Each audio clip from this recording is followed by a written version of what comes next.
Eu acho que eu já abri, já está aberto para ti. Tá? Se tu precisar algum material para projetar, já está aberta. Tá? A Então, ver, no me permite compartir. Me dice, ¿Está pudiendo compartir ella? ¿Él allá? eu no me permite. Não. A ver.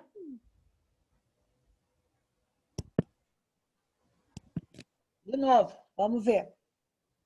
Ahora sí. Ok. ¿Entendiste todo o querés alguna...? Haceme una síntesis porque hubo parte que no entendí antes de saludar. Haceme un... Que la musicoterapia tiene ya un lugar desde antes que yo llegue, que hubo una musicoterapeuta, que ella le gusta mucho la frase de Trebarten, que dice que la madre y el bebé es como una pareja bailando tango, y yo agregaría que, ¿no?, cuando una pareja baila tango hay mucho placer, ¿no?, hay mucha coordinación, uno se mira y ya, yo bailo tango, con algunos gestos que uno hace, el otro ya sabe para dónde tiene que ir y dónde va el otro, ¿no? Y bueno, después te presentó a vos y te dice que ojalá que bailes un tango con nosotras. Bueno, buenas tardes. Yo primero quiero agradecer muchísimo este momento, este tiempo para conversar. Me disculpo por no hablar el idioma de mis interlocutores. Realmente me gustaría poder hacerlo.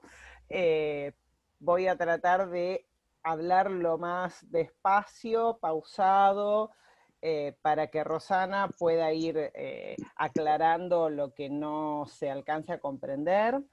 Es un lujo para mí esta invitación, compartir estos conocimientos que tienen tanto tiempo de trabajo y tanta pasión jugada en el acceso a los conocimientos. Y estoy muy agradecida a Rosana porque compartimos mucho en estos últimos 2 años, 3 años. Podríamos escribir 5 libros con lo que hemos venido teorizando y compartiendo. Nos une la pasión por los bebés y nos une también el profundizar seriamente desde una perspectiva de derechos de los bebés a ser escuchados y a ser alojados, y nos mueve, sí, la pasión por la musicalidad temprana de la que vamos a hablar un poco. Así que bueno, muy agradecida, muy agradecida. Para poder llegar al tema principal, que es escuchar e intervenir en los padecimientos precoces, pensando esa escucha y esa intervención más allá de la palabra, del lenguaje verbal, más allá de las intervenciones y las conceptualizaciones acerca del cuerpo, del corporizarse. Voy a tratar de hacer un recorrido breve para meternos de lleno en eso, pero un recorrido necesario de la musicoterapia en Argentina, como profesión, como perspectiva epistemológica, como cuerpo teórico, de dónde viene y dónde está hoy, y clínica. Este es otro de los puntos, de los núcleos que nos conectan mucho con Rosana, que es la clínica, el trabajo, la tarea con los otros, la tarea con el vínculo. La musicoterapia es con otros, no existe por fuera del encuentro con el otro. Y hay mucho para agregar a la metáfora de Trebarten sobre la danza de la díada. Yo me quedaría con un núcleo fundamental y es la tensión y la distensión, el antecedente y el consecuente. para bailar un tango hay que saber lo que viene y de dónde vengo para dar el paso correcto con el compañero, y tengo que poder manejar la tensión y la distensión para que haya un discurso en esa danza, si no, no sería una danza. Vos, Rosana, cuando te parezca que voy muy rápido, que uso palabras no muy conocidas, me parás, me haces así con la manito y yo... As pessoas estão compreendendo ou precisam que eu faça uma tradução simultânea o tempo todo? Porque eu acho que vai ficar muito devagar se eu vou traduzindo todo o tempo, não? Entendem? Acho que sim, né?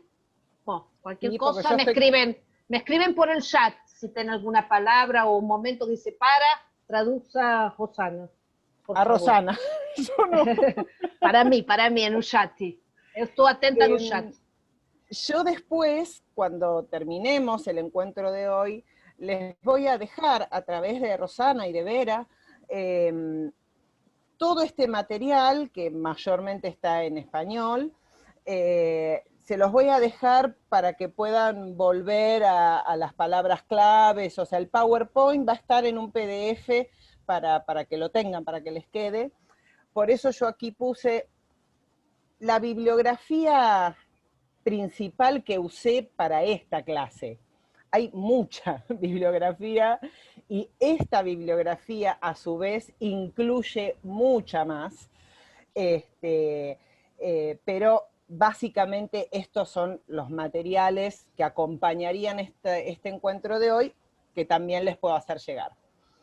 Bueno, la reseña curricular ya la comentó muy bien Vera.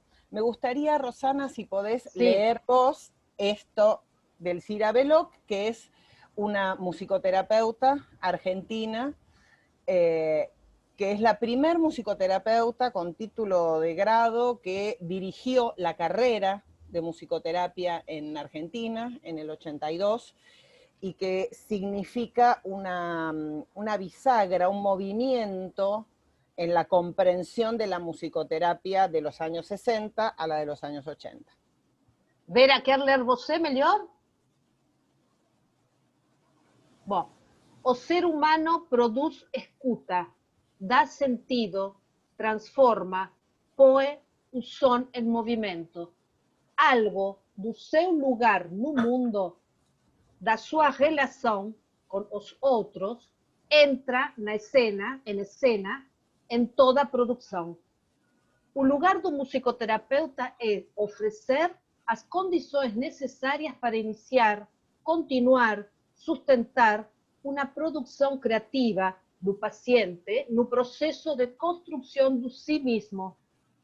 Se as ações do paciente começam a tomar sentido simbólico, ele poderá identificar-se como sujeito, protagonista de fazer e decir, historiador da sua própria produção. As intervenções se orientam a localizar estas produções próprias numa cena lúdica para que se deslicem diversos sentidos possíveis. Escutar é inseparável de se fazer escutar. Esse é Schaeffer. E a outra frase toda é Elcira Belloc, que foi nossa diretora da carreira esses 3 anos, que além disso era psicoanalista, colocou psicoanálisis dentro da carreira. Então, nossos 3 anos de carreira, que agora são 4, foram dirigidos por esta pessoa, que era uma pessoa muito diferente a lo que era Benenson, otros musicoterapeutas antiguos que ahora Alejandra va a explicar. Bien. Yo me voy a quedar en esta placa porque vamos a escuchar. Les voy a compartir, porque eso hacemos los musicoterapeutas, escuchamos y hacemos una escucha trabajada. Como comentaba antes de empezar con Vera, yo voy a hablar de una musicoterapia, no de todas las musicoterapias y de todos los musicoterapeutas. La musicoterapia en Argentina es una profesión, además de ser una disciplina, es una profesión de la salud, ahora les voy a contar, pero es como otras profesiones, tiene muchos, digamos, muchas orientaciones, muchas diferencias, no son todos los musicoterapeutas iguales, ni todos trabajamos con los mismos métodos, técnicas, procedimientos. Entonces yo voy a hablar de la que yo ejerzo y la que he construido, que está basada en las ideas del Cira Belloc, que ella dio en llamar escucha trabajada, basándose en Pierre Schaeffer, que era músico electroacústico, o sea, forma parte de todo el movimiento de la música atonal, no casualmente tiene que ver con esto la frase, ¿no? Escuchar es inseparable de hacerse escuchar, y la construcción musical va mucho más allá de lo que occidentalmente conocemos como música popular. Entonces, vamos a escuchar en lo que significa para nosotros una escucha acusmática. No sé si querés traducir eso, Rosana. La escucha acusmática, que es escuchar sin ver el Escuchar fenómeno sin ver el un fenómeno. Son. De un bebé, ¿no?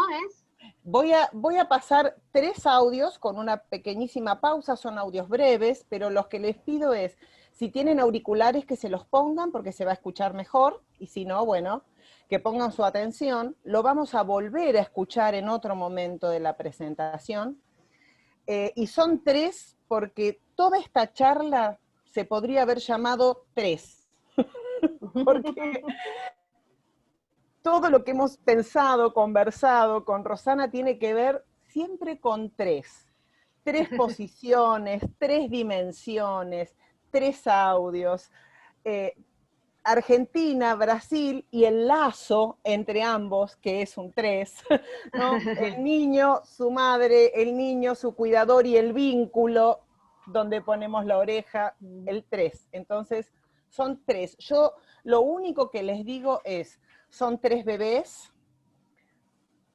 menores de 1 año. Después les voy a decir en la segunda escucha de lo mismo las edades correctas.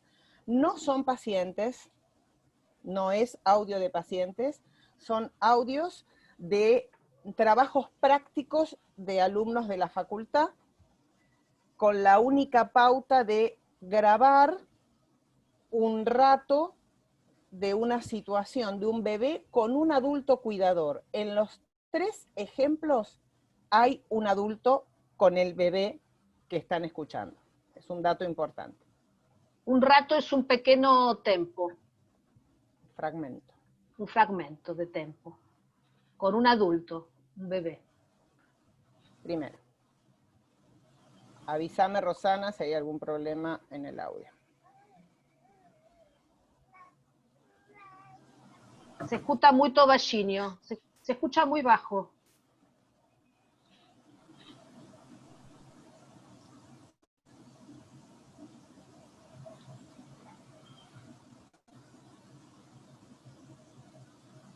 Yo no estoy escuchando nada ahora. Ahora vuelvo a abrir. A ver. Va otra vez. Ahora.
vamos a ir al segundo audio.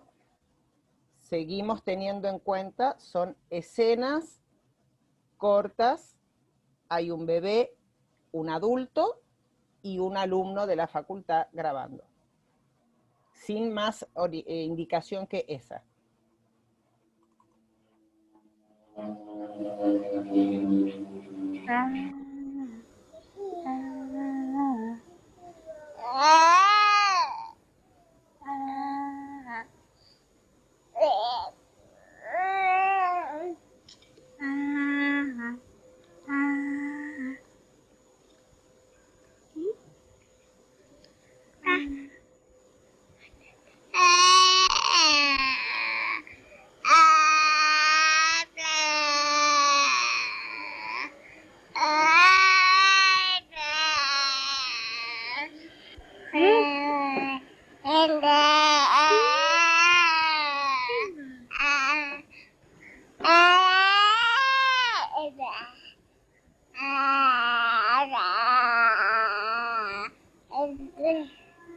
¿Qué?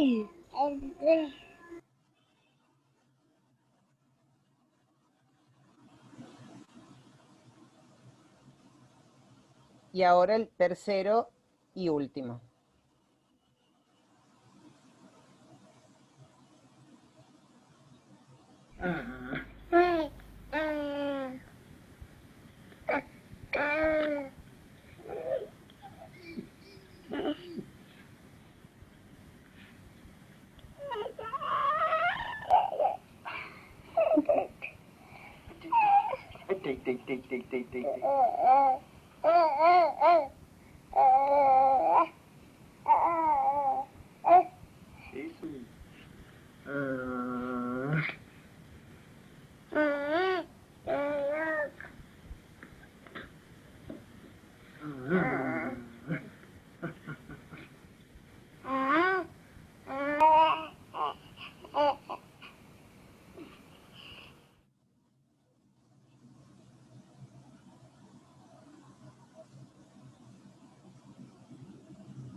Bueno, vamos a dejar eso que escuchamos, que es bastante. Dudé cuando presentaba cuánto ofrecer y decidí el 3. Mi maestra Elcira Veloc diría, es mucho, pero me arriesgué. Avanzamos, después seguimos con esto. Entonces, en Argentina la musicoterapia es una profesión. Remarco esto porque para poder ubicarla como una profesión es necesario pensar que hubo una evolución de la disciplina académica y legalmente. A mí me gusta llamar a esta evolución de la terapia musical a la musicoterapia. A veces hasta le agrego musicoterapia es una sola palabra, no es músico-terapia, no es terapia con música. Lo era, lo fue, está en nuestro origen. La terapia musical es de los años 50, 60, se instala como profesión, pero es de los años 50. Persiste, sigue existiendo en algunas maneras de pensar, en otras no, en la que yo ejerzo y pienso, no, al igual que Rosana, Araceli, mis colegas. En la terapia musical, que es el origen de la musicoterapia, lo que hay es un uso de la música. O sea, la música, como un fenómeno humano, es usado tanto para aliviar, calmar, promover lenguaje, activar, relajar. Es un acompañamiento para la actividad. También con la llegada de las neurociencias y los conocimientos que tenemos hoy de todo lo que pasa en nuestro cerebro cuando escuchamos música, cuando hacemos música, cuando nos hacen música, sabemos mucho al respecto. Y la terapia musical, que es parte de la musicoterapia, también ha evolucionado mucho, y muy bien. Pero cuando nosotros avanzamos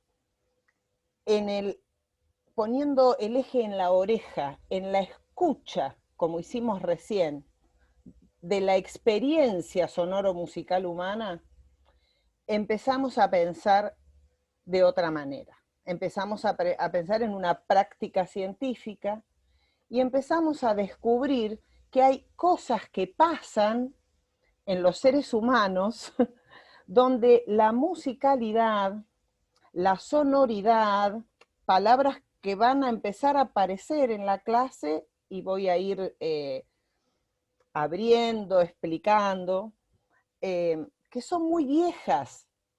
La palabra musicalidad es viejísima.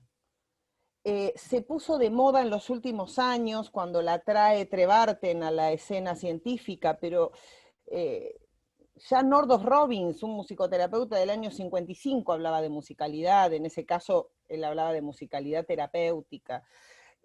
Nosotros estudiamos con libros de Juliette Alben, del año también 60, que hablaba de esto.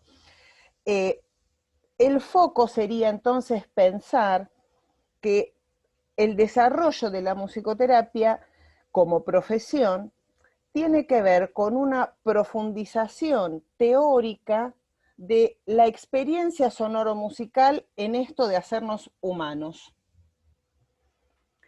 Hay un filósofo, después me voy a acordar quién es, y si no se los paso, pero me acuerdo lo que dice, que es lo más importante, que dice: todas las artes aspiran a la condición de la música.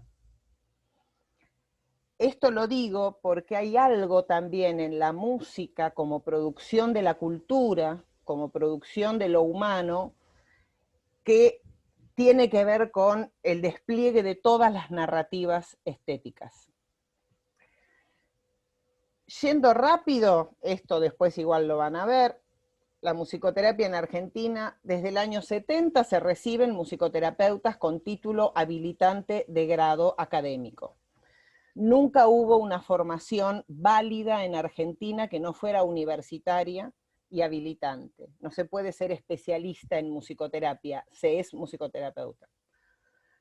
Es una práctica científica que ha producido conocimiento, que ha evolucionado construyendo una especificidad y por lo tanto ha ido produciendo especializaciones. Todos los musicoterapeutas no hacemos todo. En la facultad nos explican, conocemos las principales competencias en salud, en educación especial, en educación común, en lo sociocomunitario, en lo que es, digamos, la salud a nivel social, y en los últimos años también tenemos competencias para pensar la experiencia sonoro-musical humana en las prácticas de crianza y en el entretenimiento.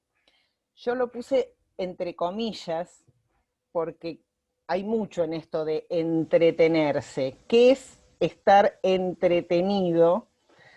Pero tiene que ver con la oferta sonoro-musical a la que están puestos y expuestos los niños, no solo por las pantallas y las nuevas tecnologías, sino en un acto escolar, en un cumpleaños, un parabén, ¿no?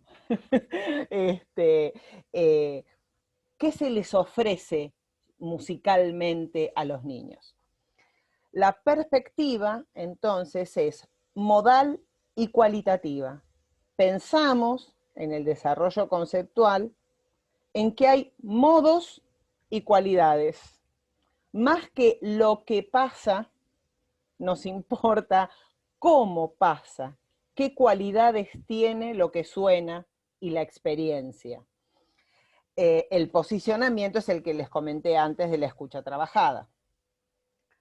Los musicoterapeutas fundamentalmente trabajamos dentro ya del ámbito de la salud. Ahora dejo al costado un rato, un tiempo, las otras áreas de incumbencia, porque es una profesión de la salud.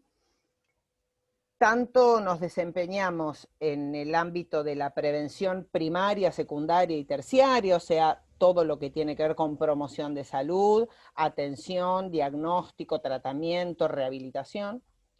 En los ámbitos, a grandes rasgos, son algunos, pero los principales, de la salud mental, de la rehabilitación, de las personas con discapacidad, de la atención primaria de la salud, la estimulación temprana y los cuidados paliativos. Estos son, en nuestro sistema de salud, los ámbitos de desempeño de los profesionales de la salud.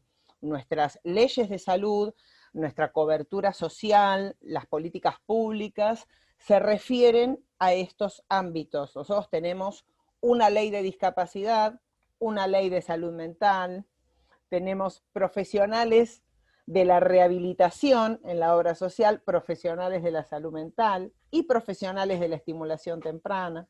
Por eso lo separé para comprender. Y bueno, trabajamos con todos los grupos etarios. Con algunos tenemos más trayectoria, más desarrollo.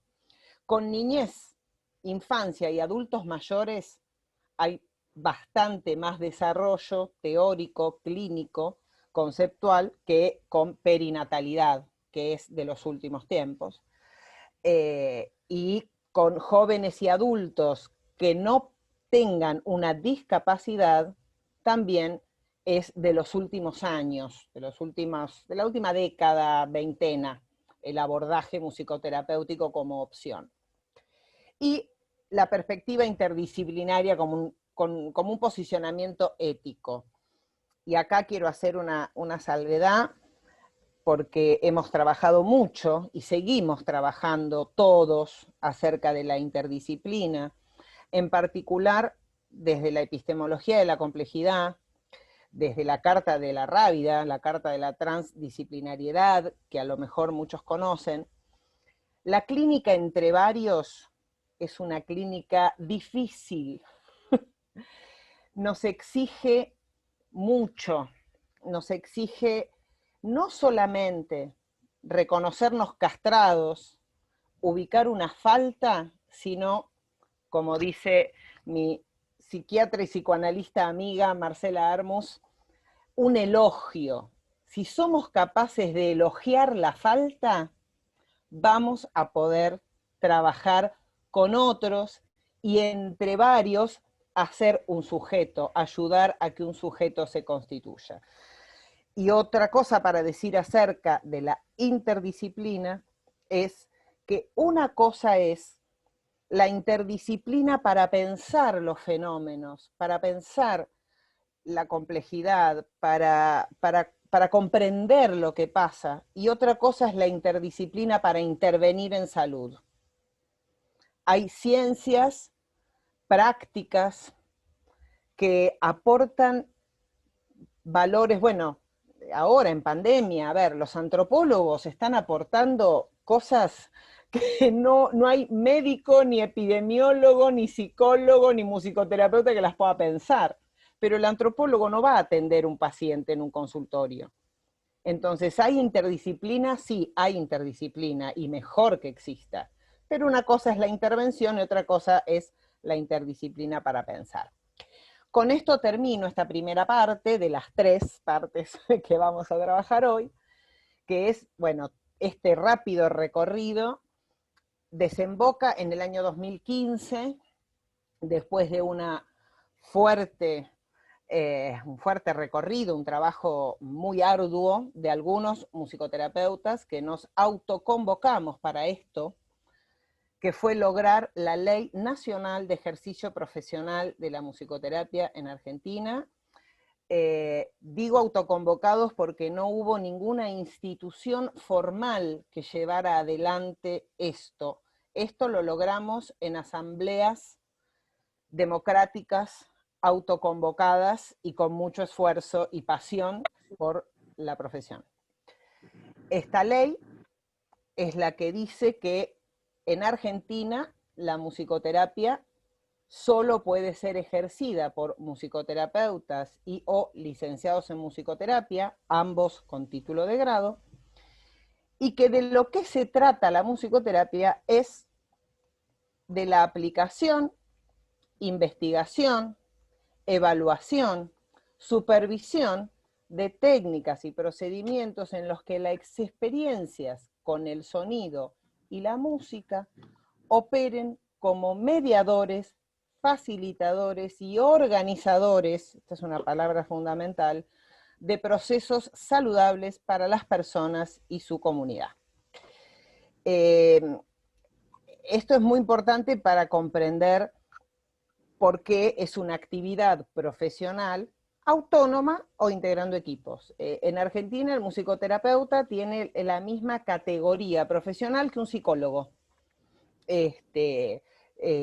porque comparte estatuto de matriculación en salud. Y también puede integrar equipos, que es lo mejor que podemos hacer, porque hay que trabajar en equipos, y la práctica es tanto pública como privada. Hay hospitales que tienen musicoterapeutas de planta, rentados, con carrera hospitalaria, otros que no, y después, bueno, hay una práctica privada de consultorio, de instituciones, etcétera.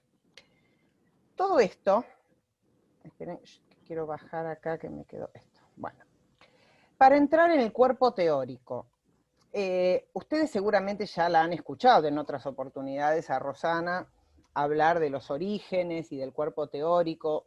Yo voy a pasar muy rápido por esto, pero voy a decir esto. En algún momento, años 60, el cuerpo teórico de la musicoterapia no era nada integrado, era un poco de música con un poco de psicología con conocimientos musicales. Y de ese cóctel, no sé si se dice cóctel, de ese cóctel salía la musicoterapia.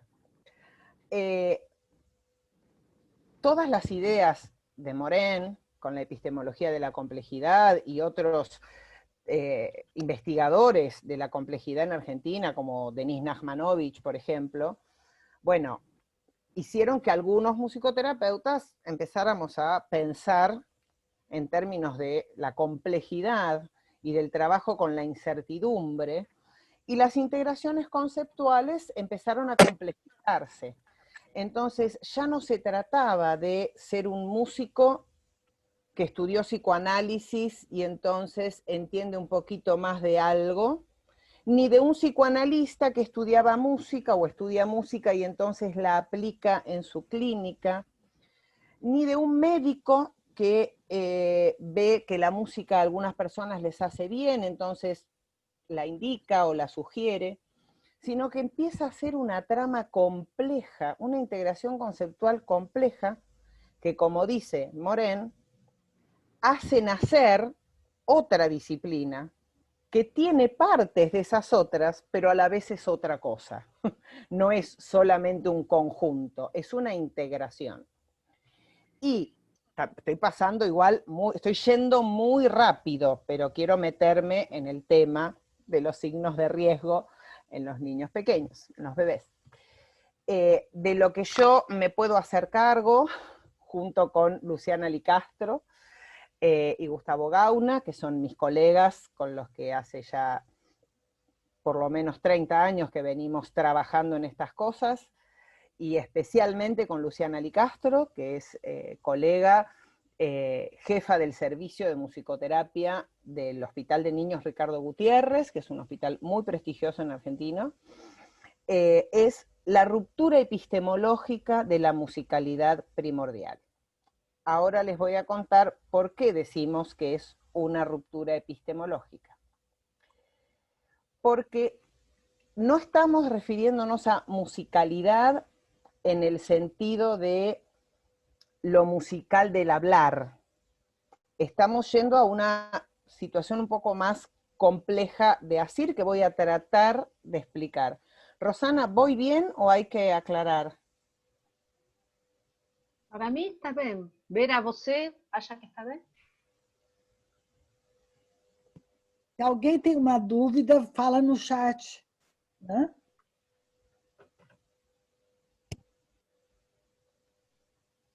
¿Ro? Sí, continúa. Continúa, perfecto. Todo bien. Si tuviéramos que definir la musicalidad primordial, diríamos que es una condición de la especie caracterizada por la organización discursiva de la sonoridad según las cualidades musicales de la experiencia humana. Las funciones de la musicalidad primordial confirman su esencialidad como condición de la especie. Acá hay una primera distinción fundamental. La música es una producción de la cultura. Los seres humanos producimos música. Nos manifestamos estéticamente, entre otras cosas, a través de la música.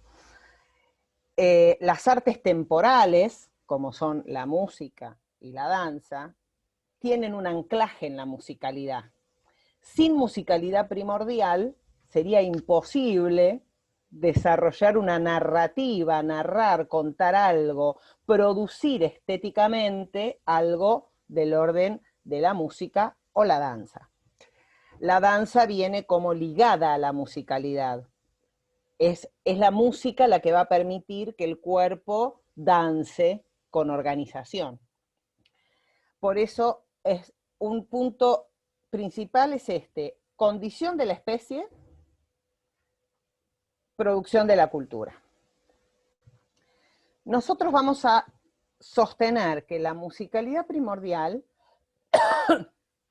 es una matriz de la humanización. Es un andamiaje subjetivo.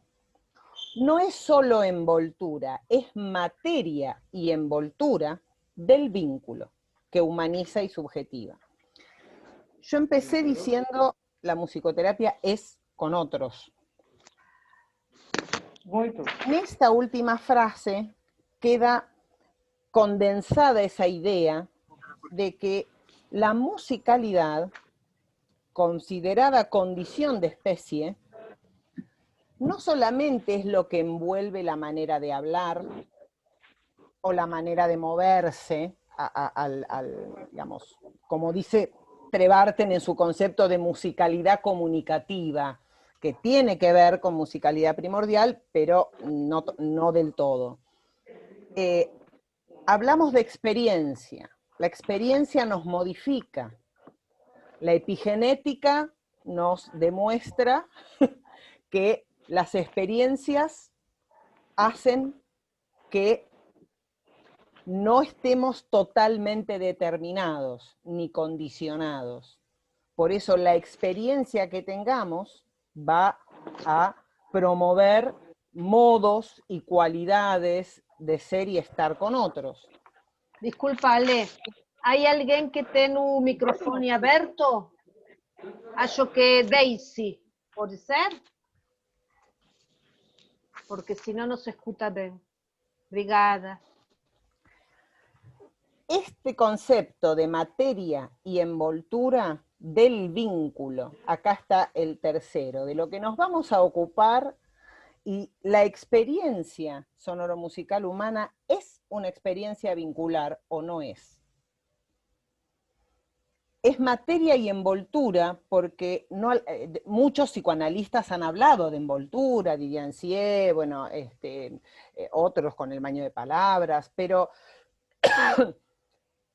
no solo es algo que envuelve y acompaña, sino que es algo que genera.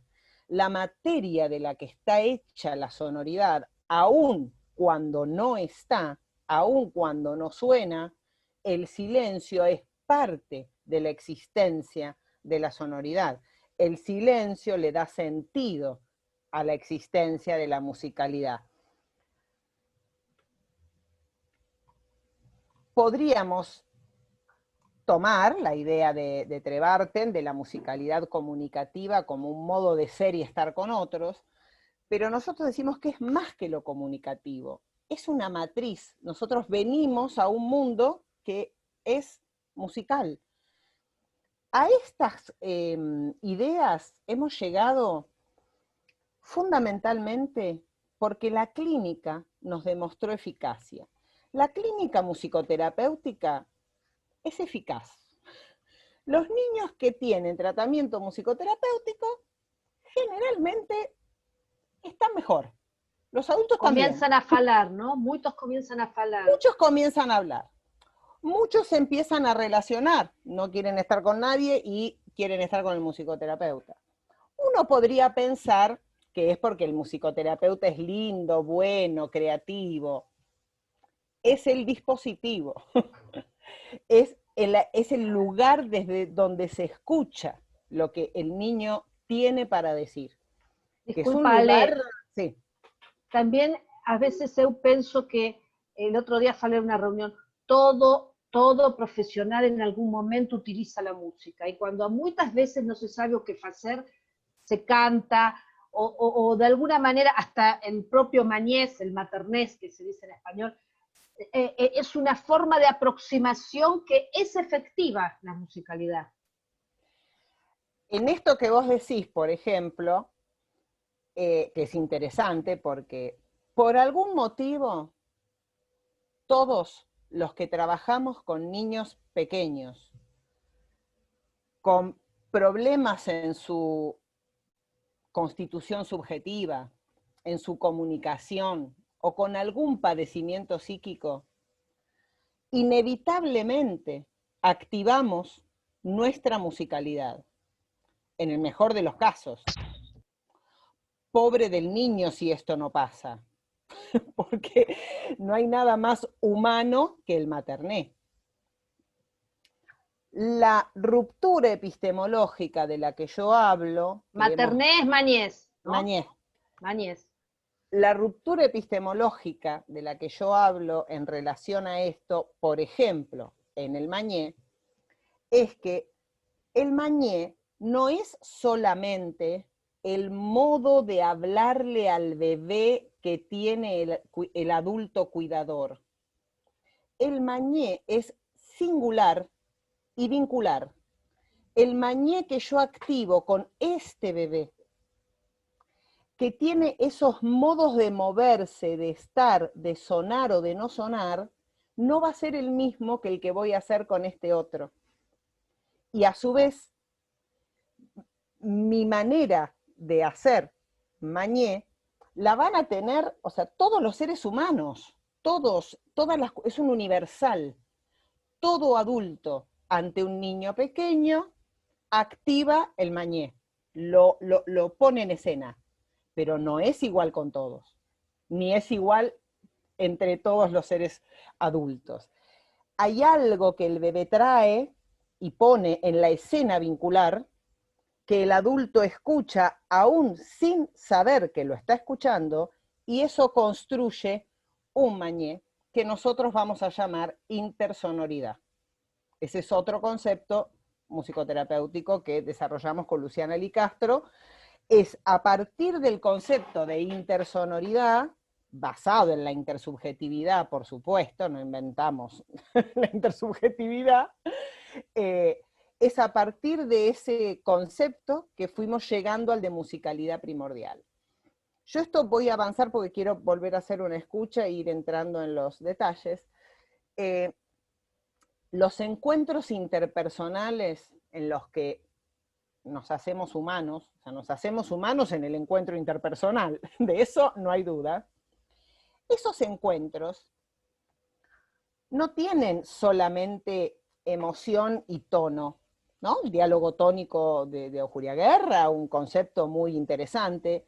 Además de eso que está presente, tienen un ritmo, que no es lo mismo que ritmicidad, tienen un patrón, tienen un tempo, una intensidad, una duración, una velocidad, una entonación, una textura, un timbre, o sea, una alternancia de escucha y expresividad.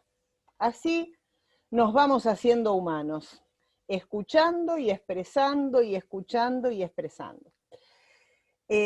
Una de las fundamentaciones en las que estamos trabajando ahora para el tomo 2, yo ya tengo escrito con mis colegas el tomo 1 de musicoterapia en la infancia, donde mucho de esto está trabajado, estamos en la escritura del tomo 2, y estamos trabajando sobre la función comunicante de la musicalidad primordial, que sería una de las que está indemne en el autismo. Por eso, los niños con autismo tienen tanta permeabilidad y tanta atracción por lo musical más que por lo sonoro.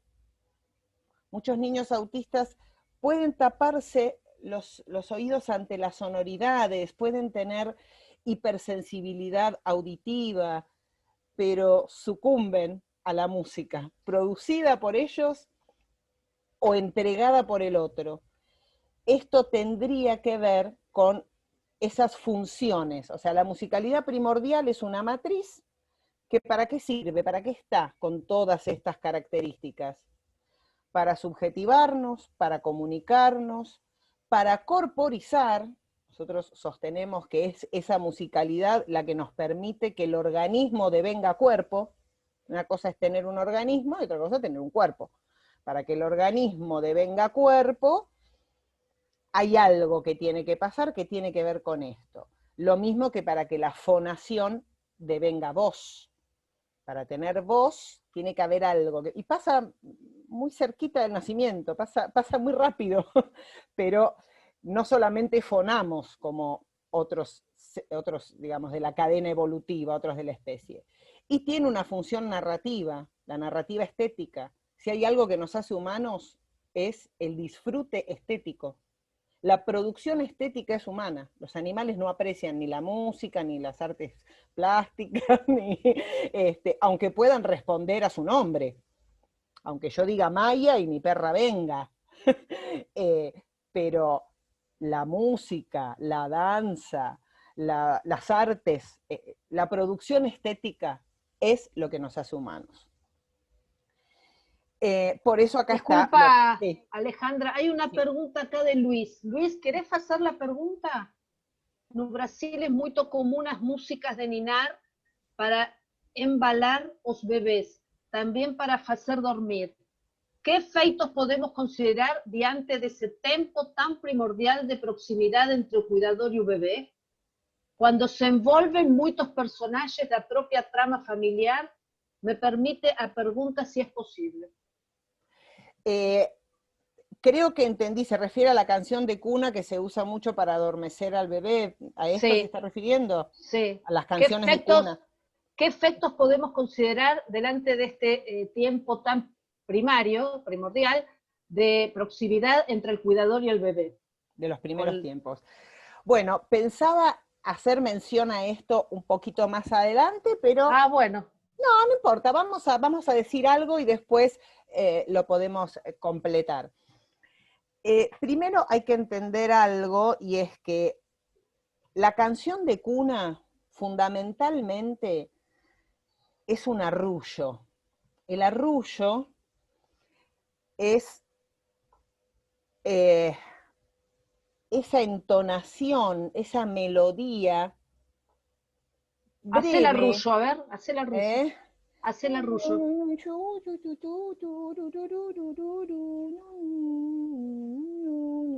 Puede ser con boca chiusa, puede ser, o sea, con la boca cerrada y con una M resonante, puede ser con sonidos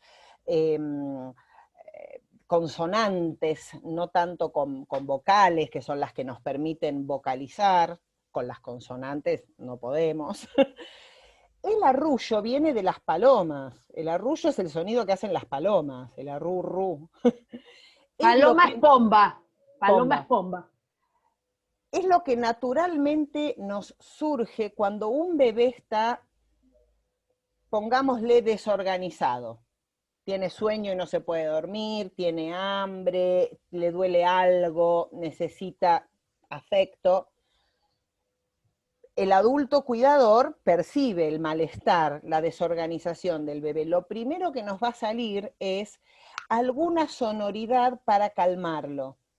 La canción de cuna viene después. La canción de cuna tiene poesía, tiene texto, tiene palabras. El arrullo no necesariamente, puede tener, pero no Tiene una necesariamente. estructura, ¿no? También la Pero canción de tiene cuna una, tiene estructura. la canción de cuna tiene una estructura. El arrullo es más una melodía breve y repetitiva. A veces son dos alturas. Ñu, ñu, ñu, ñu, ñu, ñu, ñu, ñu. Y con eso el chiquito se va tranquilizando. Pero lo interesante es que arrullo también se llama en el norte argentino a la manta con la que se envuelve a los bebés. La manta para envolver un bebé O es un cobertor. arrullo, el cobertor. ¿Por qué les digo esto? Porque si los adultos cuidadores dejan fluir, salir su expresividad ante un bebé en esos primerísimos momentos, lo que les va a salir va a ser bueno para el bebé. Porque les va a salir de su acto expresivo, de su conexión con el bebé. Ahora, si van a comprar la música para dormir al bebé, para que sea inteligente y bueno y lindo, le arruinaron la experiencia humana a ese bebé. Hay que ser muy cuidadosos con estas cosas.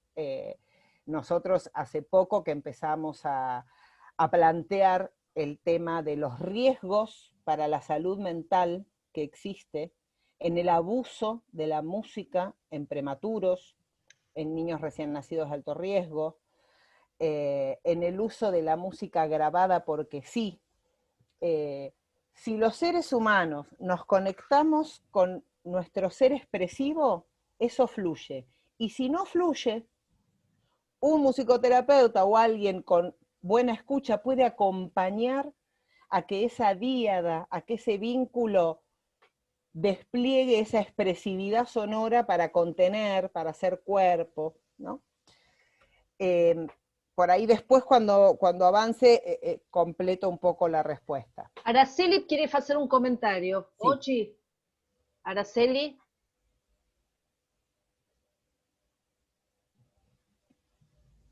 Araceli. ¿Y se escucha? Ahora sí. Pero entonces, digamos, si un bebé tiene un tío, un hermanito, una mamá, un avó que arrullan ele, es bom. Pronto, ¿está? Eso. Nos criamos en un contexto singular. Hay, por eso la potencia también de pensar lo intercultural. Si yo pretendo imponerle a una díada que la escucho expresivamente pobre, a un bebé en riesgo porque hace pocas cosas para la edad que tiene, y yo me impongo exagerando desde lo que es mi manera de ser, puedo producir un choque tan fuerte como el pretender que una familia que tiene un tío, un abuelo, un papá, una mamá y un hermanito que están todo el día cantándole al bebé y yo les digo, no, a ver, un poquito de silencio. Ese bebé vive en esa familia que tiene esos modos. Otra cosa es cuidar los excesos. Si el bebé tiene la cuna al lado de la batería donde el papá practica sin sordina, voy a tener que intervenir y decir, no, mire, le va a hacer mal. Pero hay que lo singular, lo cultural, lo propio de cada familia y de cada bebé es básico para detectar los signos de riesgo, dónde hay y dónde no hay un signo de riesgo. Depende de la manera de ser. Para terminar de comprender esta idea de dónde estaría la ruptura epistemológica, está en que hemos estudiado, los que venimos estudiando mucho sobre el desarrollo infantil, tanto desde la perspectiva del neurodesarrollo, como desde la perspectiva del psicoanálisis, como de la perspectiva de las psicologías del desarrollo y de muchas otras prácticas. A mí me gusta mucho la antropología, hay antropólogos, sobre todo etnógrafos, con investigaciones de pautas de crianza en distintas culturas que hay que escuchar, son muy interesantes. Siempre es habitual encontrar mucho desarrollo acerca de la importancia de lo verbal, del lenguaje verbal, de la palabra, en el desarrollo subjetivo, en la constitución subjetiva. Y también hay mucho escrito y desarrollado acerca de lo corporal. Los psicomotricistas tienen mucho desarrollo al respecto, y los psicoanalistas también. Pero lo sonoro, y en particular la sonoridad, como una dimensión de lo humano, que no es ni parte del cuerpo, aunque tenga que ver con él, ni soporte o adorno de la palabra, aunque tenga que ver con ella, es un tercero. Por eso voy acá, estoy siendo didáctica. Yo, después Rosana, por ahí vos si podés aclarar, estoy haciendo una clase lo más didáctica que puedo. Y eu falei para Alejandra, que a veces ela es muy teórica, pero fala lo que dice, fala en difícil, digo, fala en fácil para que las personas comprendan, para que sea algo que uno possa aprender, porque de algún jeito uno tiene que comprender estas cosas que a veces no son muy fáciles, ¿no? Y son, como digo yo, inefables. Claro, entonces, si pudiéramos decir cuáles son las dimensiones en las que podemos estudiar y apreciar, ver y escuchar y sentir, cuáles son las dimensiones de la constitución subjetiva, podríamos decir que hay una dimensión corporal, una dimensión sonoro-musical y una dimensión verbal. Cuando decimos sonora, estamos diciendo sonoro-musical, porque es imposible pensar lo sonoro por fuera de la organización de la musicalidad. Estas tres dimensiones, pensadas como tres áreas que son interdependientes, pero no son dos de las que depende una, es la ruptura epistemológica. Hay mucho escrito acerca de la envoltura sonora, la musicalidad. A veces se asocia musicalidad a prosodia, por ejemplo, o sonoridad a prosodia. Y, a ver, la sonoridad en lo vocal es una de las manifestaciones de la sonoridad. La sonoridad es el ritmo corporal, es los sonidos que hacen las cosas en las que estoy, con las que estoy. No solamente el cuerpo, sino el ambiente, o sea, es más complejo. Y tampoco es una manifestación del cuerpo. Muchas veces se entiende como que la musicalidad o la sonoridad es lo que sale por la boca. Es como la expresión de la fonación, es la manifestación corporal de la musicalidad. Nosotros estamos hablando de otra cosa más compleja, y por eso lo pensamos en términos de matriz. Tempo, tiempo, ritmo, ritmicidad, velocidad, duración, presencia, ausencia, antecedente, consecuente, tensión, distensión, todas son características y cualidades de la música que están Sonido, jugadas en la silencio, ¿no? ciencia. Sonido, Bueno, silencio también. Sonido, silencio. Lo que pasa es que, bueno, es como casi imposible pensar en el, o sea, el silencio es una construcción. No existe el silencio, no hay silencio. Hay falta de palabra, pero no hay silencio. O falta de sonido. El reduccionismo que a veces opera es, por ejemplo, decir que un niño es mudo porque no habla con palabras. Y ser mudo es no tener sonido. Y hay muchos niños que suenan, pero no hablan. Y hay muchos niños que ni suenan ni hablan. Y hay muchos niños que hablan, que se manejan con el lenguaje verbal señalando y no suenan. Y no porque tengan un problema en las cuerdas vocales. Hay mucho en esto, ¿no? voy a avanzar para que me dé tiempo a volver a escuchar. La noción principal entonces que estamos planteando es que la musicalidad funda lo humano.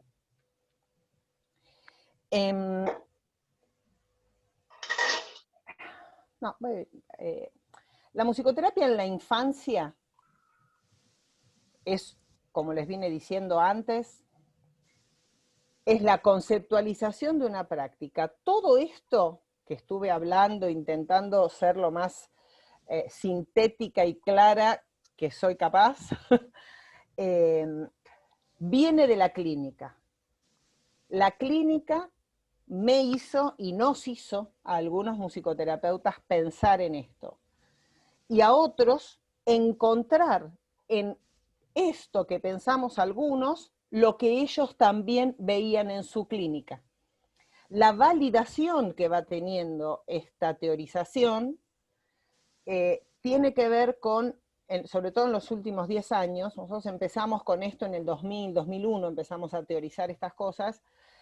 La validación fundamental es la cantidad de colegas que leen ese material o supervisan con alguno de nosotros y dicen, eso es lo que yo siento que pasa en la clínica, eso es lo que sucede con tal paciente. Esa es la validación, que nosotros lo obtuvimos de la clínica, y mi clínica, más la clínica de Rosana, más la clínica de Araceli, más la clínica de otro, nos confirman que eso que teorizamos parecería que está cerca de lo que pasa. Entonces, por eso decimos, la materia sonora, o sea, sonoro-musical, de los vínculos, es un lenguaje sonoro si está alojado en la escucha. Si en mi escucha yo alojo eso como un decir, eso es un lenguaje. Entonces, aloja es habita. Claro, le da lugar. O sea que se escuta, está en la escuta. El ruido, por ejemplo, yo he escuchado, a veces hay algunas, Winnicott creo que era el que decía que en La madre suficientemente buena, que creo algo así, que la madre tiene que estar un poco loca para en esa masa de ruidos recortar un lenguaje. Y yo digo, primero no es una masa, es una producción expresiva con cualidad estética. Hay cualidad estética en los sonidos de los bebés y de los niños pequeños, pero además no es ruido, porque el ruido es sonido no deseado. Entonces, si yo lo único que deseo es palabra, toda la expresividad sonora de un niño va a caer en el lugar del ruido y le va a negar la oportunidad de expresarse y comunicarse. Es como caer en un lugar de no deseo, ¿no? Exacto. Esto no quiere decir, quiero aclarar esto no quiere decir que no haya ruido. Esto no quiere decir que el musicoterapeuta también escuche ruidos. Pero tendría que, digamos, ampliar mucho y trabajar sobre casuística para ubicar esas diferencias. Las mismas que suceden cuando una escucha no trabajada oye eco donde hay intercambio. Una cosa es el eco y otra cosa es el intercambio. Las sutilezas que pueden existir en la producción expresiva de una persona y de otra, con o sin palabra, en este caso la palabra es secundaria, es un adorno o es un dato más, esas sutilezas pueden representar la diferencia entre un espejo, de hecho, espejo sonoro es un concepto muy cuestionado por nosotros, pero digamos, un eco puede no serlo si yo escucho que los objetos sonoros que hay acá no estarían acá, y son distintos, y este objeto sonoro se parece, pero no es exactamente igual. Entonces, vamos a avanzar diciendo esto. La musicoterapia en la infancia, en este recorrido del que les estoy hablando, es una evolución del saber hacer disciplinar, y consideramos que desde el vínculo temprano, el lenguaje sonoro musical está involucrado en los intercambios subjetivantes. Los constituye, los contornea y los conforma, los hace. Y acá, antes de hacer la segunda escucha de lo mismo, vamos a volver a escuchar a estos bebés antes de entrar en los riesgos. Daniel Stern, que bueno, cuando yo accedí a este material hace ya muchos años, al mundo interpersonal del infante, me pareció, digamos, realmente maravilloso. Es una ruptura en la manera de pensar el desarrollo, con todas sus dimensiones del sí mismo. Y él dice esto, entre muchas otras cosas, pero hay cosas cuestionables, bueno, en fin, esto que él dice me parece que no hay que olvidarlo nunca. Lo que imaginamos que experimenta el infante da forma a nuestras ideas sobre lo que el infante es. Esas ideas constituyen nuestras hipótesis de trabajo sobre la infancia. Esto lo digo porque me parece que es importante seguir haciéndonos preguntas, porque para elogiar la falta nos tenemos que preguntar qué es lo que pasa. Para trabajar con otros y para otros, tenemos que poner en duda nuestras certezas por el bien de los niños, porque tienen derecho, los niños tienen derecho a que dudemos, tienen derecho a que los acompañemos y a que los escuchemos y a que no los hagamos encajar en una teoría que hoy nos viene bien, pero resulta que mañana no nos estaría terminando de servir para pensar esto que pasa. Eso es profundizar. En Argentina, entonces, como yo les dije, de la terapia musical a la musicoterapia, me gusta plantearlo así, en la clínica de niños pequeños, lo que se produce en estos últimos 30 años es un pasaje de la actividad terapéutica a la tarea clínica. Hace 30 años, 40 por ahí, pero 30 sobre todo, la musicoterapia era una actividad terapéutica. El musicoterapeuta desarrollaba una actividad musical que le hacía bien al niño con patología. Entonces había musicoterapia en parálisis cerebral, musicoterapia en patología motora, musicoterapia en autismo, musicoterapia en psicosis, musicoterapia en sordos, en ciegos. O sea, el campo, fuera rehabilitación o salud mental, condicionaba la actividad terapéutica. Recordemos que actividad viene de estar activo. Entonces, tenemos una colega que ha escrito un trabajo maravilloso sobre esto vinculado a los adultos mayores, que es Andrea Barreto, que para los que leen español se los recomiendo porque es un excelente trabajo sobre esta necesidad de que estén activos. Los viejos tienen que estar activos y los bebés también tienen que estar activos. Y la tarea clínica, que es esto de lo que venimos hablando. O sea, la clínica es la infancia, la clínica de la infancia, estamos pensando la infancia, ¿qué es esto de ser niño? ¿Qué es ser bebé? ¿Cómo lo escuchamos? ¿Cómo se expresa? Toda esta profundización es una tarea clínica. Y tomo tarea clínica del inclinarse, ¿no? ¿Qué es lo clínico? Me inclino hacia el otro que sufre para escuchar por qué y qué le pasa, para después pensar qué le ofrezco.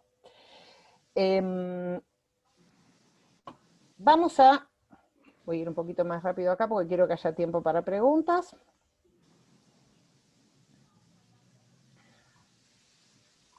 El sostén emocional de todo lo que estoy diciendo es fundamental. Dialogar con el bebé es valorar su producción expresiva, experimentar mutuamente la gratificación del encuentro. O sea, lo que integra es el encuentro. La distancia, el aislamiento, el confinamiento, los cuerpos próximos o lejanos, tienen sus elaboraciones. Lo importante es el encuentro, lo que nos hace humanos es el encuentro. Compartir la emoción y modular esa danza de sonoridad y escucha. No es solo el movimiento. Pero abusar de lo verbal, y acá nos vamos metiendo en los riesgos, Abusar de lo verbal como de lo musical es riesgoso. Someter a un bebé a una continua lluvia de palabras o aplicarle estimulación musical constante, esto a veces se ve mucho en las neos, puede privarlo de las vivencias perceptuales que favorecen la progresiva evolución de la comunicación y el vínculo. Vamos a volver a escuchar, mientras descansamos un poco de mi voz y mis esfuerzos por hablar modulado y lento, vamos a volver a escuchar los 3 ejemplos y después les voy a decir algo. Entonces, a ver, ¿todo bien hasta acá, Rosana? Acho que sí.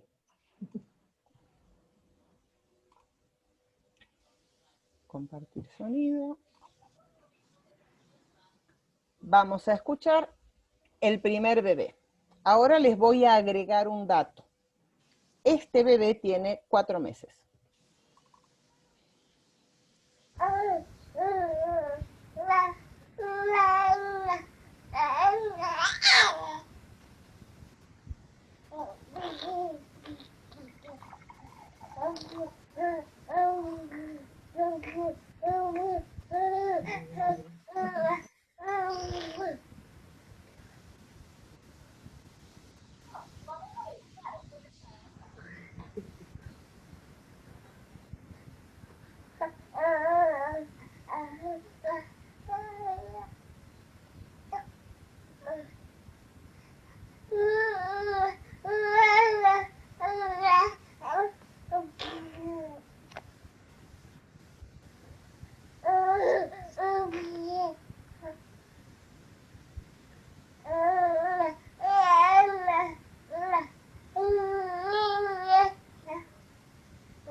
Si tuviéramos, no sé, tiempo, podríamos hacer 5, 6, 10 escuchas.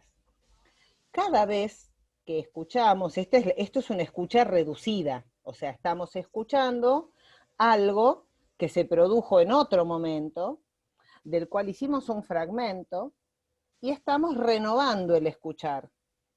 La segunda vez que lo escuchan ya, hay cosas que seguramente la primera vez no escucharon.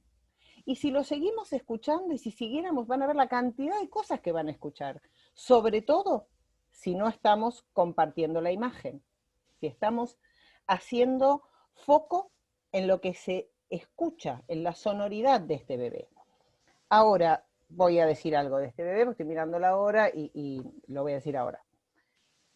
Este bebé está con un otro, yo les dije, pero ese otro parece que no estuviera.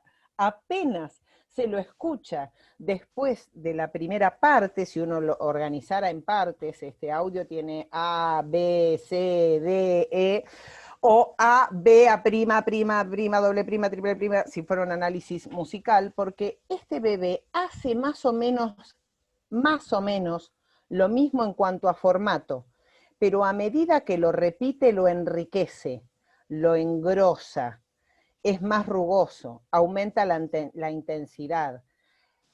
Es como que el objeto sonoro que él puede expresar cada vez tiene más variaciones en el mismo objeto, como si estuviera, uno se imagina que es como si estuviera haciendo todo lo que puede y todo lo que sabe para ver si el otro aparece. Hace poco un colega me dijo, eso es como un still face sonoro, este ejemplo, ¿no? Si conocen la investigación de Tronic sobre el rostro. Cada vez hay más tiempo entre la producción sonora del bebé entre cada producción sonora del bebé cada vez el tiempo se alarga, como si el bebé le dejara más tiempo al otro para aparecer, y el otro no aparece, apenas aparece en un momentito al principio, pero muy sutilmente. Parece una conquista, ¿no? Claro. Facer para que el otro te oye y no acontece nada y va y se A ver, el bebé termina llorando, este audio está cortado porque si no, bueno, el bebé termina llorando, por supuesto, hay una situación de malestar, o sea, el malestar crece. Ninguno de los que estamos acá nos quedaríamos horas escuchando esto, la verdad que no es muy agradable seguir escuchando un bebé que uno sabe que está con otro, pero suena y llora y se queja.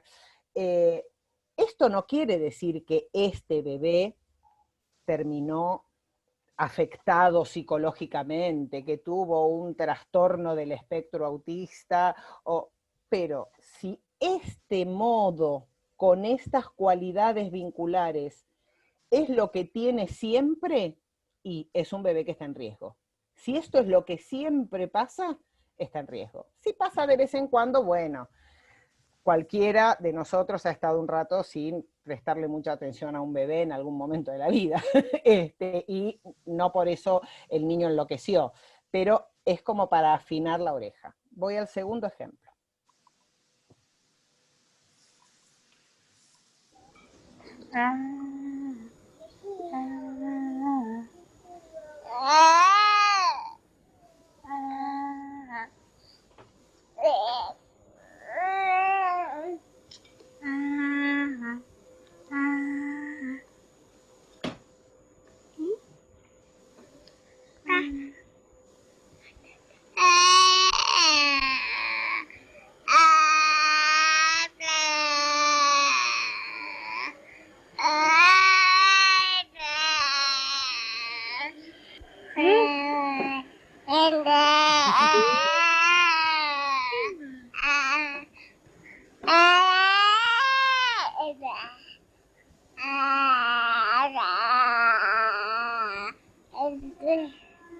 ¿Qué?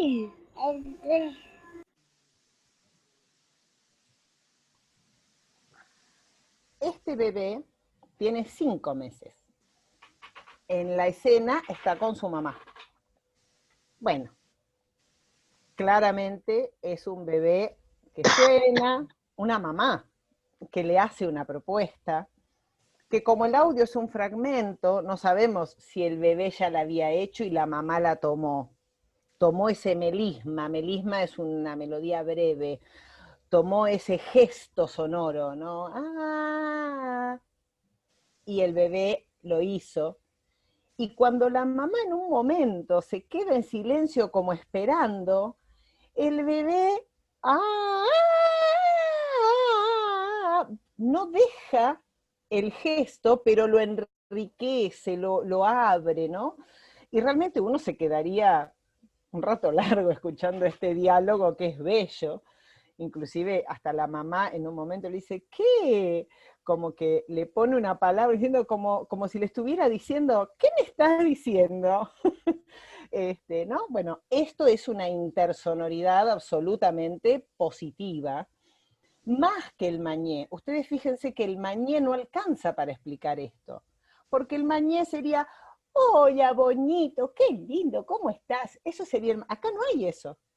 Hay una intersonoridad y un diálogo que, si esto es lo que mayormente ese bebé recibe de su madre, su tío, su abuelo, su hermanito, o toda la familia hace esto, bueno, está todo muy bien, está todo más que bien. Vamos al tercer y último audio.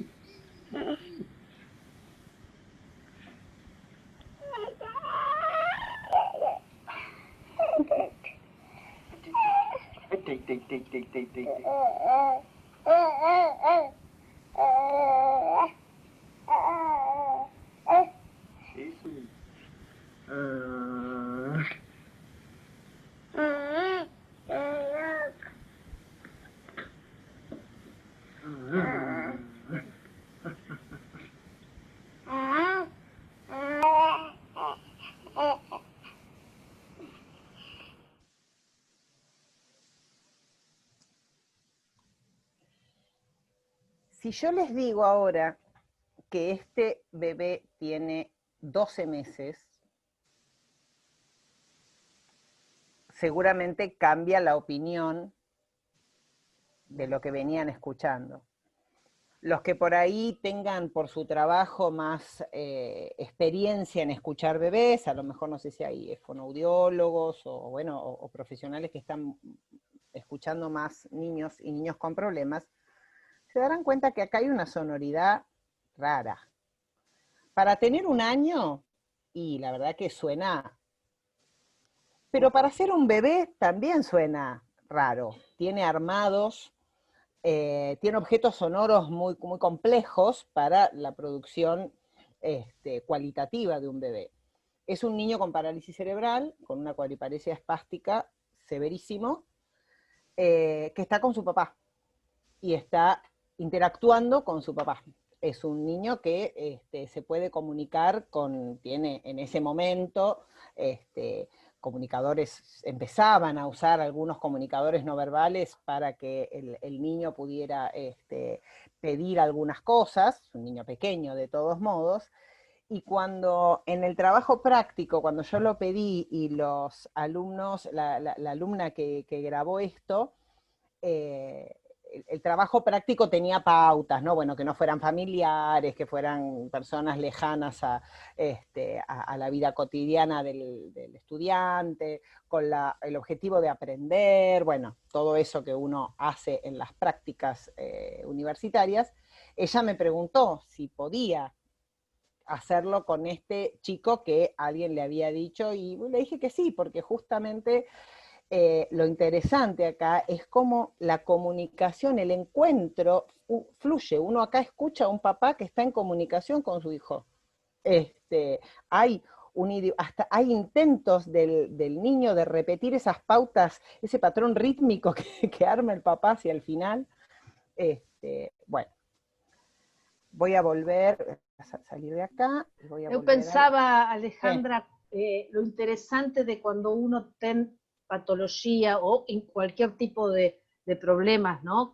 En la comunicación, pensar y comenzar a escuchar la musicalidad en relación a altura, intensidad, velocidad, cosas para trabajar que no son las palabras, que son anteriores y que hacen a la comunicación y que tienen un significante, digamos, encierra algo. Es algo que uno tiene que pensar mucho, esas modulaciones que marcan diferencias sin ser palabras.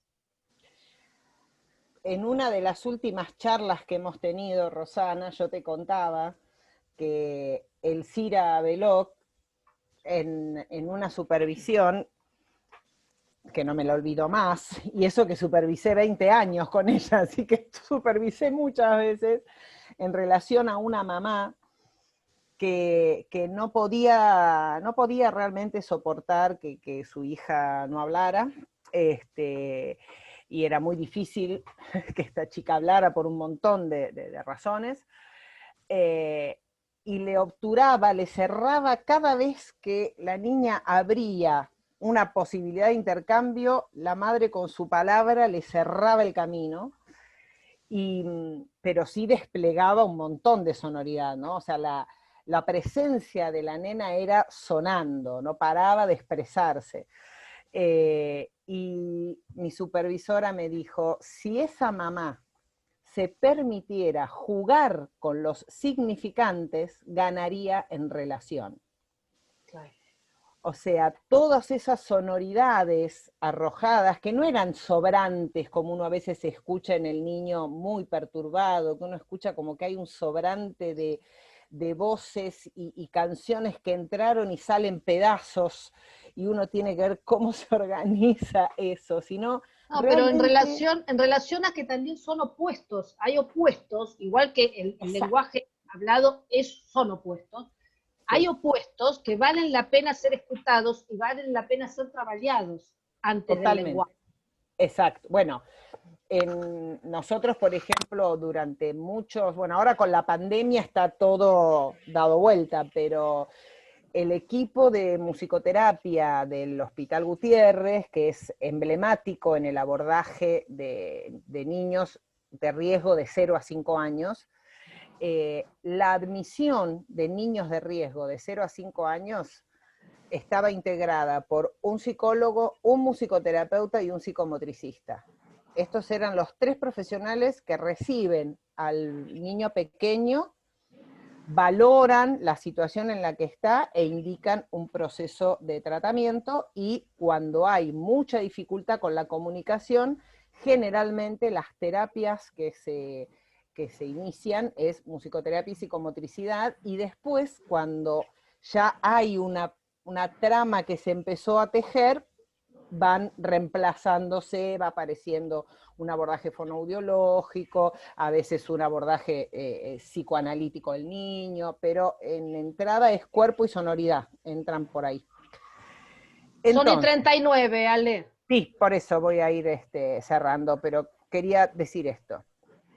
Todo esto para hablar de la responsabilidad que tenemos todos de proteger y respetar el derecho de los niños a ser escuchados ampliamente, no solo a ser oídos, a ser escuchados, y no solo a ser escuchados semánticamente en su palabra, sino a ser escuchados en todas sus producciones. El valor del silencio y la modulación de la oferta sonora en las formas verbal y musical. La oferta expresiva sonora del adulto al niño suele empobrecer la comunicación o ser un riesgo para la relación si tiene excesos. El exceso verbalizante, el apresuramiento, las interrupciones del juego, la sobreestimulación musical, esto que en situación de pandemia se ha visibilizado ante el no saber qué hacer con los niños a través de las pantallas, han sido sobremusicalizados, sobre el exceso de actividad sonoro-musical que se les ha propuesto es tremendo. Por eso, subestimar la expresividad de un niño, reducir su musicalidad a la prosodia, o sea, considerar que lo único musical con lo que se puede expresar un niño es lo prosódico, invadir su vivencia de niño con músicas que calman nuestra propia angustia, son actos irresponsables. ¿Para qué, por qué, cuándo, cómo usamos la música? ¿Al servicio de qué? En el lenguaje sonoro, musical, que es un lenguaje que se desarrolla antes del lenguaje verbal y que se continúa durante toda la vida, es más, en los finales de la vida, cuando falta el lenguaje verbal por deterioro cognitivo, el lenguaje sonoro musical sigue vivo, sigue haciéndonos humanos. En las etapas tempranas puede haber detenimiento, alteración o desviación de esa expresividad del lenguaje sonoro musical. No estoy hablando del lenguaje verbal, estoy hablando de algo previo y que además acompaña y posibilita. No tengo mucho tiempo de entrar más en detalle, pero esto les va a quedar. Es importante tener estas 3 ideas, ¿no? La expresividad sonoro-musical, que tiene que ver con la experiencia sonoro-musical que se le brinda a un niño, puede detenerse, puede alterarse o puede desviarse. En las 3 situaciones van a pasar cosas distintas, hay que entender la diferencia y hay que trabajar con eso para que después la subjetividad progrese. Esto, bueno, no me va a dar tiempo ahora porque quiero entrar en otro lado, pero sí les quiero comentar, en Argentina, con Luciana Licastro hicimos un aporte antes de que se reglamentara la ley TEA, que no nos gusta, pero la ley TEA se sancionó, y en su sanción se tenía que reglamentar, y en su reglamentación tenía que haber pautas de detección de riesgo. Esas pautas de detección de riesgo se basaron en el IODI, que es el Instrumento de Observación del Desarrollo Infantil, que yo sé que ustedes tienen el IRDI y que el IODI no le llega ni a los talones al IRDI, pero es lo que se pudo hacer. Lo que ustedes van a ver acá en rojo, que después va a estar cuando miren el Power, es todo lo que nosotras le aportamos al IODI, que era lo único que se iba a considerar. O sea, para un riesgo de TEA en un bebé de 0 a 3 meses, se iba a considerar solo lo que está negro. Y nosotros le agregamos todo lo que está rojo. Y así lo hicimos con cada grupo etario. 3 a 6, 6 a 9, 9 a 12, 12 a 18. Disculpa, estaba escrito solo preto y los musicoterapeutas agregaron las cosas vermelhas. Vamos. Voy a terminar con esto. Ay, pero discúlpame, léelo, porque son importantes, son los signos de detección y los sonoros por lo menos, los sonoros, bueno, ¿no? De 0 a 3, esto es riesgo, no quiere decir que el niño que no haga esto tiene trastorno del espectro autista, salvando las distancias con el espectro autista, sino que es un signo de riesgo para que el pediatra tome en cuenta. El pediatra tiene que valorar que exista intercambios de miradas entre el niño y su cuidador, y nosotros le agregamos y expresiones sonoras, porque la gestualidad sonora con la gestualidad corporal va junta, no es solo mirada. Si no hay expresión sonora y hay solo mirada, también es un riesgo. Fija la mirada o muestra interés en el rostro del adulto, ok. Sonríe cuando lo miran, ok. Escucha y muestra interés por la voz materna o referente vincular. No es lo mismo que le interese la voz materna que se sobresalte porque se cayó un llavero, ¿no? O sea, responder al sonido y responder a la voz y a la voz del cuidador no es lo mismo. Produce sonidos cuando succiona pecho o biberón. Sabemos que en la lactancia, y sobre todo en la lactancia temprana, hay mucho sonido. Los bebés, cuando empiezan a lactar, suenan un montón. Suenan, sonorizan, chupan, hacen ventosa, hay un montón de sonoridad, con el pecho y con el biberón. Esa sonoridad la escuchan y se retroalimenta y ellos mismos también se tranquilizan sonoramente porque está sonando eso que los alimenta. Estaba pensando, Alejandra, que a veces cuando no hay mañez, que es algo que se busca mucho aquí, que haya mañez, uno puede tal vez hacer con que a mãe produzca algún tipo de estímulo en relación a escuchar esos sonidos de la succión con el peito, con un biberón, o cualquier coisinha que acontezca con la boca. A mí ya me aconteció. Los bebés suenan un montón. Claro. Los bebés suenan y eso un montonazo. eso faz con que a mãe quiera, se predisponga a hacer un mañez, Mira, bueno, es que no va a haber posibilidad de que el bebé haga trama con el mañé si no hay sonido, si él no experimenta, no se experimenta sonando, claro. Y sonando diferente del llanto. O sea, por ejemplo, produciendo sonidos en sus movimientos respiratorios, suspiros, bostezos. La apreciación del adulto del placer o el displacer a nivel gestual, facial y sonoro. Como diría Susan Maiello, la psicoanalista italiana, el desarrollo y las conceptualizaciones del desarrollo han abusado del nervio óptico para comprenderlo. Entonces tenemos que empezar a pensar un poco más y a escuchar un poco más que entre lo que se ve y las palabras hay, más allá del cuerpo y de las palabras, hay un mundo de sonoridad que debemos apreciar. Después vendrán otras cosas, ¿no? Entonces es conveniente apreciar la expresividad sonoro-corporal en la díada presente en la consulta. Por eso suele pasar algo que, bueno, algunos criticamos mucho, algunos musicoterapeutas, y es la musicalización de los videos. Está lleno de investigaciones, lleno de videos que demuestran pautas de desarrollo que no tienen el sonido de origen, que tienen música, que hubo alguien que editó y puso la música que le gustaba, más o menos conmovedora, según lo que tenga ganas, y eso me modificó la experiencia. Yo estoy mirando un bebé que se mueve, pero que no sé cómo suena, porque lo veo mover la boca, pero tengo una traducción o una música que puso un editor. Yo quiero cerrar con los riesgos, porque si bien me metí ahí rápido, les parece que es importante decir esto.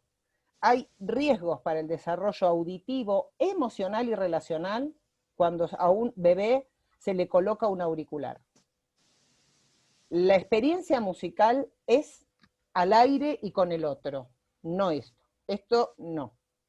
inclusive esa foto donde se ve el papá y el bebé con auriculares conectados a dos dispositivos diferentes, con lo cual no sabemos qué están escuchando, cosas distintas, y una guitarra que adorna, porque queda linda. Y esto es el punto de mayor conflicto actualmente, que es la iatrogenia y la vulneración de derechos. Los riesgos, altísimos riesgos que tiene la romantización del sufrimiento y la banalización de las prácticas en salud. No hay una sola producción científica que avale que los violines les gustan a los bebés. Primero a los bebés no les preguntaron, no sé, las violinistas tenían ganas y fueron y les tocaron los violines, porque a alguien le pareció que le podía hacer bien. Esta señora también supone que el cello al bebé le tiene que, no sabemos, acá las flautas, y estas dos son las más tremendas. Este es Drexler, el de arriba, y el de abajo es un video que circuló mucho y la gente le pone corazoncitos. Si se ponen a mirar bien el bebé, yo les puedo mandar el enlace. Ese bebé está en sufrimiento. Ese bebé, ¿ustedes se imaginan lo que debe retumbar una guitarra para ese cuerpito? Ni pestañea, el bebé está así, está quieto. Duro. Drexler es un músico de Argentina, ¿no? Y bueno, y acá Drexler, que es dentro de la Fundación Música en Vena, es una fundación española. Uruguayo, perdona, ahí Araceli. También, que porque los papás de un prematuro le pidieron que fuera a cantar, él, bueno, hizo marketing barato y fue y cantó, porque él es médico además de músico, y cantó. ¿Ustedes se imaginan cómo debe retumbar una incubadora? ¿Por qué los bebés en una neo, cuando alguien va a cantarles, y sobre todo cuando les canta con profesionalismo, se silencian? Porque se retraen. La retracción en un bebé que recibe una propuesta musical inadecuada es un acto iatrogénico y es una vulneración de derechos. Un exceso, ¿no? También, un exceso. Es un exceso, pero esto me parecía importante cerrar la charla con esto, porque a veces es lo que menos vemos. Estamos más preparados para apreciar un signo de riesgo, la sutileza de un niño que está sufriendo, pero esto pasa todo el tiempo y mucha gente le pone un montón de corazoncitos a estas producciones. Hay miles de ejemplos y hay que ser un poco más criteriosos. Los que trabajamos con bebés tenemos que ayudar a que se piense mejor lo que se le ofrece al bebé. Y bueno, esta es mi frase de cierre, y lo único que me sale es muito obrigado. Obrigada, Alejandra, obrigada por venir, por toda tu generosidad todos los días. Rosana, vamos primeiras perguntas, vamos aproveitar 10 minutos. Sí, vamos, perguntas. Abre para perguntas, nós temos 10 minutos. Eu quero. Vai, Juliana, fonoaudióloga. Posso falar? Eu tô quase saindo aqui, porque eu tenho paciente às 6, mas eu fiz um esforço aqui para te assistir, viu, Alejandra? Porque a Rô fala muito de você, e eu trabalho muito com a Rô, e na verdade não sei se é uma pergunta, para mim é uma pergunta, mas é um apontamento que eu tenho, não sei se você tá me vendo, eu tô sentando, deixa eu sentar, que eu já tava saindo. Eu tô vendo a Rô, não tô vendo a Alejandra, mas tudo bem. Agora eu tô vendo. Traduzi-me, Rosana. Ah, tá. Vou tentar falar devagar, verdade. Num determinado momento, você falou, que eu acho que é de extrema importância, que num primeiro momento, os profissionais que recebem o bebê, a musicoterapia, não à toa eu fiz o ato falho. A musicoterapeuta, o psicomotricista e agora... Psicólogo. E depois, mais tarde, talvez aí tenha a entrada de um psicanalista ou de uma fonoaudióloga, onde esse primeiro momento que tem a entrada da criança na linguagem, anterior, né, a essa entrada, esse enlace que o bebê vai fazendo com a linguagem, quem entra são os profissionais da sonoridade e do corpo. E eu tenho uma posição, na verdade, que a musicalidade e esse intercâmbio sonoro é um ponto de intersecção entre a musicoterapia e a fonoaudiologia, porque eu acho de extrema importância que um fonoaudiólogo que trabalha com bebês e está preocupado, né, nesse trabalho de intervenção, onde as crianças ainda não entraram na linguagem, que é especificamente com o que eu trabalho, ou ainda não vieram, não acenderam a fala, não falam ainda, eu acho que é um ponto de intersecção. Eu acho que se o fonoaudiólogo não atua dali, ele está esperando a criança falar para que daí ele possa fazer algum tipo de correção ou de intervenção numa criança que já chegou na fala, né? E eu acho que é imprescindível para o fonoaudiólogo estar ali também nesse primeiro momento, não qualquer fonoaudiólogo, mas um fonoaudiólogo que considere a expressividade sonora, a musicalidade, as trocas sonoras entre o bebê e o outro de extrema importância no seu campo de intervenção, entendeu? Eu trabalho bastante com a Rô, não sei se a Rô precisa traduzir, se entendeu. A gente trabalha junto e eu acho que para fono, ela sempre fala que você faz uma luta pela musicoterapia, né? E eu acho que eu, dentro da fonoaudiologia, também faço uma luta, porque isso não é tão simples na fono. As fonos não trabalham dessa maneira, os fonoaudiólogos também. Claro, esse é o tema. Eu acho que não tem tanta fono que trabalhe a sonoridade. Alejandra, ¿vos querés responder? Estoy tratando de entender la pregunta. Lo que entiendo es, a ver si entendí bien, hay una intersección entre la musicoterapia y la fonoaudiología cuando nos encontramos con un niño pequeño con dificultades en su expresividad y en su comunicación. Yo comenté esto del hospital... Ale, perdón, ahí lo que Juliana creo que está intentando decir es que esa intersección vendría a ser que no es que primero viene lo que son terapias musicales y corporales y luego en el lenguaje, la fono y tal, sino que ella dice que hay ciertos fonos que comprenden que la expresión sonora es fundante y que están, yo pongo la palabra, no la dijo ella, sí, como en ciernes a entrar en acción ellos, pero no es que ellos no participan de ese primer momento. Lo que ella está diciendo es que también tenés que encontrar el fonoaudiólogo que comprende y que trabaje desde ahí. Esa como es una lucha, por decirlo. Sí, sería como en el caso de los musicoterapeutas, también hay musicoterapeutas que solo trabajan poniendo música, sí, musicalizando la situación. Bueno, son musicoterapeutas, a lo mejor tienen con qué, pero lo que vos decís, ahí está la clínica singular. Uno, digamos, no es qué va primero, qué va después, depende de la situación, del niño, de la derivación, del fonoaudiólogo a disponibilidad, del musicoterapeuta presente, del psicomotricista, si es que hay un montón de factores que se dan para pensar la intervención, porque esto que vos decís es verdad. Yo trabajo con fonoaudiólogas, con distintas fonoaudiólogas. Yo trabajo con algunas fonoaudiólogas con las que por ahí compartimos el abordaje de un paciente, ella en su consultorio y yo en el mío, y otras que por ahí me dicen, no, mira, es mucho las dos terapias, en este momento ponete a trabajar vos porque vos podés armar un discurso con la musicalidad y después, y uno va haciendo trama con el otro, y a veces al revés, a veces empieza la fonoaudióloga y en algún momento voy yo, pero no siempre hay fonoaudióloga, no siempre hay musicoterapeuta. A ver, no todos los niños necesitan siempre todas las terapias.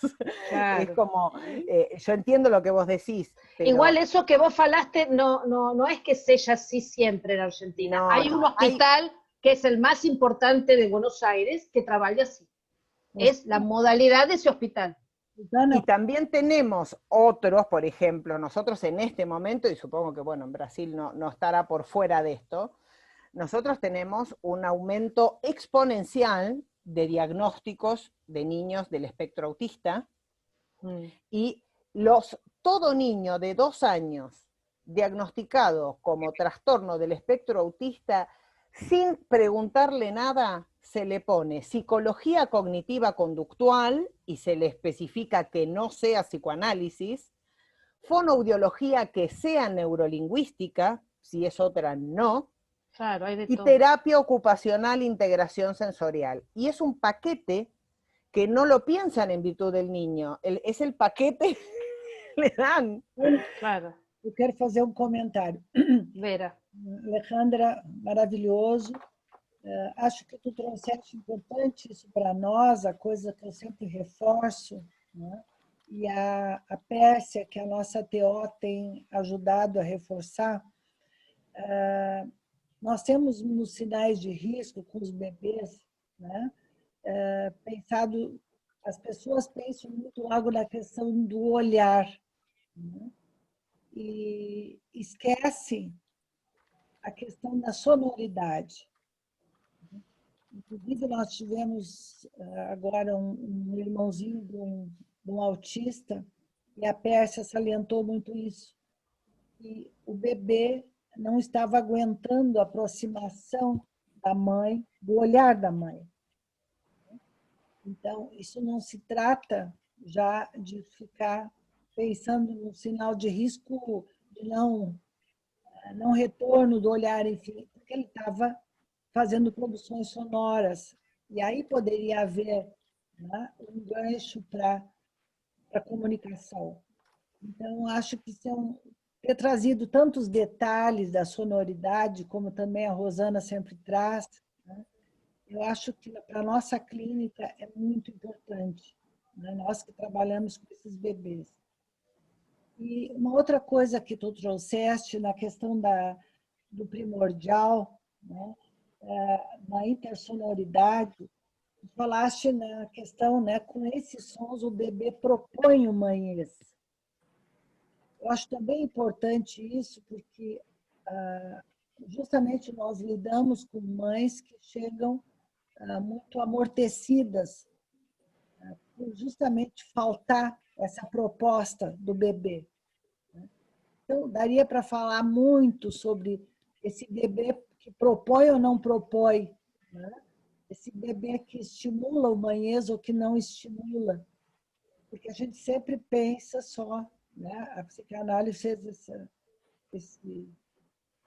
teve esse vício, né? De focar muito na relação só da mãe, e hoje, com as descobertas todas, nós vemos um bebê muito ativo, né? Um bebê falante, um bebê, né, que produz uma mãe, que ajuda a fazer uma mãe. Isso foi muito importante também na tua fala, e eu queria marcar isso para todos nós. Se alguém tem mais perguntas, tu quiser fazer um comentário, Alejandra. Traducime, Rosana, porque me costó mucho entender. La importancia de la intersonoridad, porque nosotros trabajamos con mães que están muchas veces muy, ¿cómo faló? Muy adormecidas. Listo. Y poder rescatar lo sonoro, más cuando no hay fala, muchas crianzas que se está puesto mucho alrededor de olear y de la fala, y justamente es lo que no está. Entonces, es una cura de lo que no se cura, digo yo. Entonces, es bom poder olear tanto para el movimiento como para lo sonoro, para poder dar una señal para esa mãe que hay algo bom, que hay algo que vale la pena ainda, ¿no? Muchas veces, esto ahora entendí, y hay algo importante, la intersonoridad, que está basada en la intersubjetividad, no es intersensorialidad, ¿no? Algunos lo han desarrollado esto, bueno, Bernard Goltz en sus trabajos con Víctor Guerra, trabajó este tema de la pero nosotros cuando decimos intersonoridad es ese diálogo donde ambos toman sonoridades y características, no solamente sonoridades, del otro, y construyen una cosa que no es ni lo que se le ocurrió a uno, ni lo que se le ocurrió al otro, es de los dos. Es una construcción conjunta. Y eso es, uno se reconoce en eso, que de pronto es lo que, cuando yo estoy acá haciendo el esfuerzo de entender, porque no manejo el idioma, yo tengo todas mis antenas viendo los gestos, los movimientos, las entonaciones, igual necesito lo semántico porque es una clase, estamos hablando científicamente, pero alcanzo a entender el sentido de lo que me están diciendo. Yo entiendo, capto el sentido, como también con Juliana, capto el sentido, que no es lo mismo por ahí que la comprensión de lo que se está diciendo. Pero, el sentido que es lo anterior a una representación, que no es cualquier cosa. Bueno, Stern va a decir que hay elaboraciones representacionales de un sí mismo emergente que tienen que ver con la sonoridad, pero eso lo dejamos para otra clase. Para la próxima. Y Susan Mayelo habla acerca del la primer proto-representación como objeto sonoro diferenciado es la voz de la madre gestante. Bueno, esto después lo dejaríamos para otro momento. Felizmente, nós estamos na hora, né? E